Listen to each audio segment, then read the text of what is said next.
Hi hello everyone, good morning. ఈరోజైతే బెల్లక్కాయ పచ్చడి తయారీ విధానం చూద్దామండి.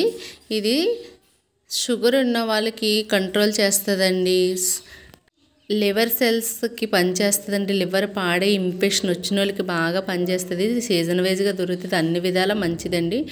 ఇది మనకి పండు తీసుకోకూడదండి బాగా, అలాగని పచ్చికాయ తీసుకోకూడదు. మీడియంలో ఉన్న పండు చూసారా, మీడియంలో దోరగా ఉన్న కాయ అయితే తీసుకోవాలి. కావాల్సిన ఐటమ్స్ మెంతులు, జీలకర్ర, ఆవాలు, కరివేపాకు, పచ్చెనపప్పు. కడాయి పెట్టి అయితే ఆయిల్ యాడ్ చేసుకుందామండి. ఒక స్పూన్ మెంతులు అయితే యాడ్ చేస్తానండి. ముందు పోపుకి కూడా తీసేసుకున్నాను. ముందు ఫస్ట్ అయితే ఇవి నువ్వులు కూడా కావాలండి, కొంచెం ధనియాలు కూడా కావాలి. నా దగ్గర అయితే ధనియాలు లేవు, ధనియాలు కూడా యాడ్ చేయండి.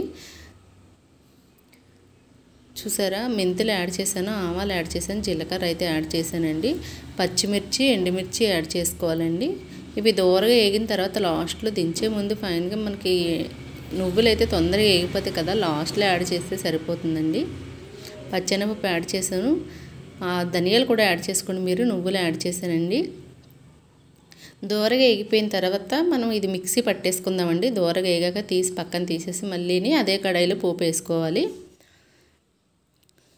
చూసారా, దోరగా అయితే వేగిపోయాయి కదా, ఇవి తీసి చల్లారిన తర్వాత మిక్సీ అయితే పట్టేసుకుందామండి.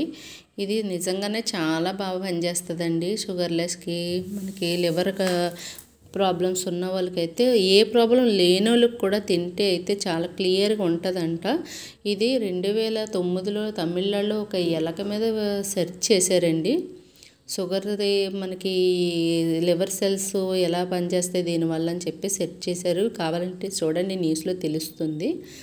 చూసారా, మనకి ఫైన్గా మనం పౌడర్ అయితే చేస్తాం కదా, అది జస్ట్ మళ్ళీ ఎలవకాయ యాడ్ చేసి మనం కచ్చబిచ్చ మిక్సీ పట్టేసుకుంటే సరిపోతుందండి. కచ్చబిచ్చ మిక్సీ పెట్టి సాల్ట్ తగినంత అయితే సాల్ట్ యాడ్ చేసాం. కడాయి పెట్టి అదే కడాయిలో పోపు అయితే వేసేసుకుందాం అండి. ఆయిల్ యాడ్ చేసి పోపులన్నీ యాడ్ చేసేసుకుందాం. శనగపప్పు, మినపప్పు, జీలకర్ర, ఆవాలు, కరివేపాకు, 2 ఎండుమిర్చి పోపు అయితే యాడ్ చేసి పోపు పెట్టేసుకుని కొద్దిగా ఆయిల్ ఎక్కువ వేసుకుంటే బాగుంటుందండి. మనకి ఎలా పండు డైరెక్ట్గా కూడా తిన్నా బాగుంటుందండి, కాకపోతే బాగా పండిన కాయ అయితే మనకి ఒగరు రాకుండా బాగుంటుంది. అలా తీసుకున్నా మంచిదే, సీజన్ వైజ్గా దొరుకుతుంది కదా. దొరికితే మాత్రం కంపల్సరీ ఎలం పండు అయితే తినండి. ఎలక్క చాలా మంచిది ఆరోగ్యానికి. అయితే బాగా ఉన్న వాళ్ళకన్నా కూడా లోపల ఏమన్నా ప్రాబ్లమ్స్ ఉంటే కంట్రోల్ చేస్తుందండి. క్యాన్సర్ కొనాలున్నా అన్నిటికీ కూడా షుగర్ ఉన్న వాళ్ళకి ముఖ్యంగా అయితే షుగర్ తగ్గుతుందంటండి. చాలా బాగా సెర్చ్ చేశారండి. చూసారా, పోపు అయితే రెడీ అయిపోయింది.